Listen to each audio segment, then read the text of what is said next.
San Antonio Spurs are listening to trade offers for Dejounte Murray. What is up, San Antonio Spurs fans? Welcome to TSR Sports. Well, there you have it. A lot of rumors going around the last few days, and I didn't really read too much into it, but now that I even see Pounding the Rock, who I do look at as a credible source, is covering this, I thought, time for the old TS Sports to get in here and give my 2 cents. Spurs fans, would you be willing to trade Dejounte Murray, and what would it take? 2 first-round picks, 3 first-round picks, a couple players? Let me know in the comments down below. I'll be live for the NBA draft tonight. Can't wait. Spurs got 4 picks. Also doing the Kai Soda watch, so it's going to be a lot of fun. Hit that thumbs up, like sports channel, and subscribe for more Spurs content. So let's get into the article by Pounding the Rock, and I'll put the link to the article in the comments below. Anyway, San Antonio is apparently listening to calls about a potential Dejounte Murray trade, but their asking price seems to be high, as it should be. The Spurs are fielding offers for Murray and have told multiple interested teams it would take a Drew Holiday-like package for San Antonio to part with the 25-year-old floor general. He will be 26 when the season starts, setting a rough benchmark of 3 first-round picks for any suitor to pry Murray free. Let's get a little deeper. The Spurs are just doing their due diligence by listening to offers, but not shopping Murray. That's a big distinction to make. So time out right there. So when you hear Spurs trade, possible trade Dejounte Murray, they're not, from gathering from the article and what I've researched, they're not actively making calls going, hey, who wants Dejounte Murray? Anybody? Because we're good. They're taking calls, not taking. There's a huge difference there. So they're just kind of fielding, maybe just playing the field, seeing what's out there, and hitting their Bumble on their little Bumble trade app. All right, 1 first-round pick, left, 1 first-round pick, left, 1. Okay. Oh, all right. Anyway.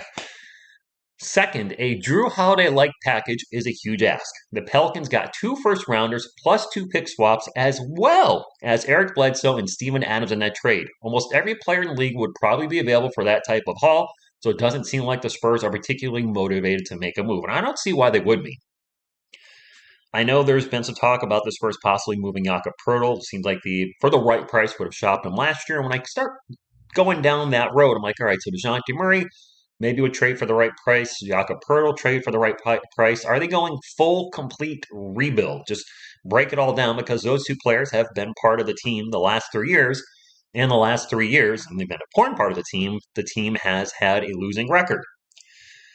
As far as Dejounte goes, he's on an extended contract. He'll only be 26, and this is a player you've watched grow as a Spurs fan, as in an organization, from having a torn ACL to 2 okay years and then blossoming into an all-star last season. I remember it was only 3 years ago he tore his ACL. Me personally, I started this channel in 2019, so I've gotten to know Dejounte Murray a lot the last 3 years because I finally got the NBA pass and have seen just about every game he's played in. So I would hate to see him go. I don't see it happening. Let's get a little further into the article. The Atlanta Hawks have been rumored to be looking to move forward John Collins for days now. Okay.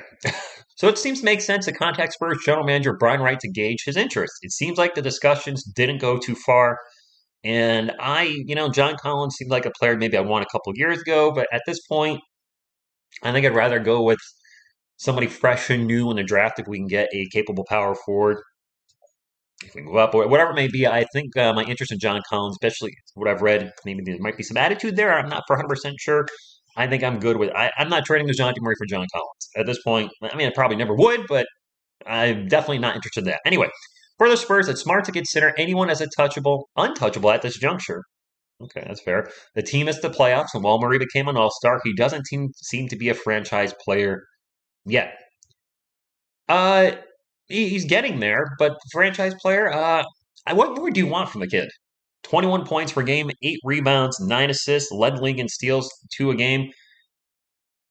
Was doing everything on offense and defense, playing both ends of the court. I think he's borderline franchise player. He is our franchise player right now. So anyway, going for a full rebuild now after refusing to bottom out in the past would be strange, but if the return is good enough, it could be worth it in regards to trading Dejounte Murray for a boatload of capital fuel. The biggest concern about trade talks like these becoming public, and I'm not a fan of that for the record, from San Antonio's perspective, is that they could alienate Murray, as he seems himself be discussed as he sees himself be discussed as an asset. But judging by his response on Twitter, Dejounte doesn't seem to be fazed about it. He put an popcorn. He's been doing a lot of emoji treats. Wow, I can't talk. Yeah.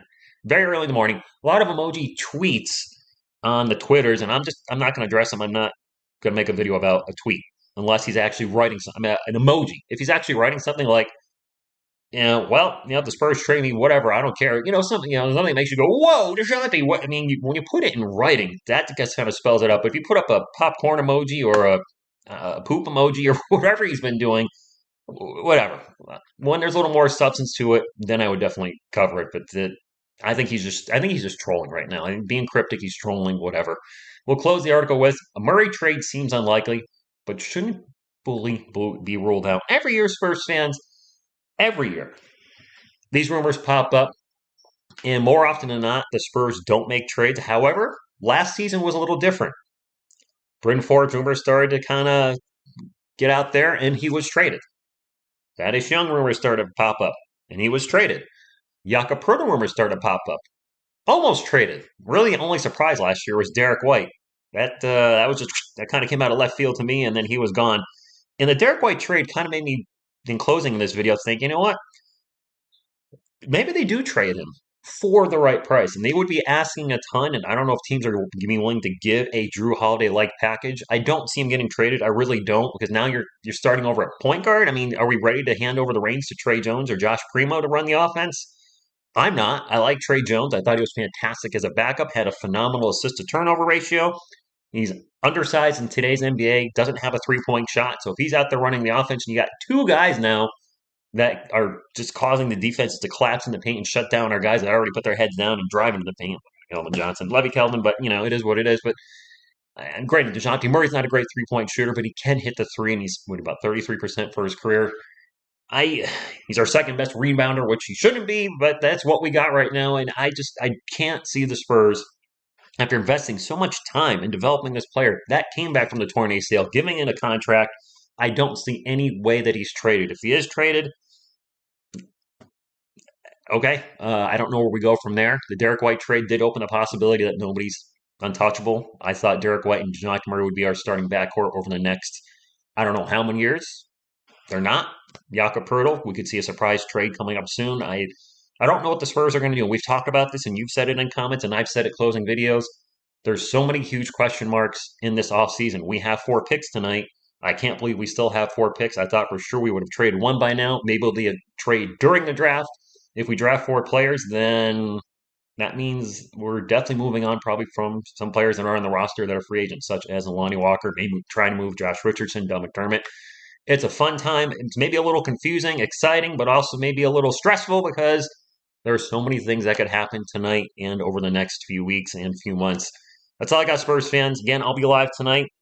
My plan is to cover the whole draft. I'll probably go live around 7:45, go a little early because I don't know when they're going to start announcing those names, but I'd rather talk to you guys a little bit before the draft since I haven't been live in since they gave us the pick order back last month. I feel like it's been a month since I've been live. I'll be live for all the 4 Spurs picks if they draft 4, whatever the last pick is, and or when Kai Soto's drafted. I cover Kai Soto on this page. Obviously, now it's TSR Sports, and he's an interesting story. I'm having fun covering it. It's obviously attracting new fans, and my plan is to be live until whichever one is done last. So if Kai Soto's drafted 35th and the Spurs 38th pick, then I'll call it a night. Spurs pick 38th and Kai's still not drafted. I'm staying until he's drafted, whenever that is, and hopefully I think it's going to happen. There's too many teams that could use him and benefit from his size, his skill, his markability. Those are 3 big things there. So that's all I got. I'm pumped. It's going to be fun tonight, and I can't wait to see you in the chat. And hopefully, we all don't say this when the Spurs draft their pick number 9. Thank you for tuning in, and as always, go Spurs, go!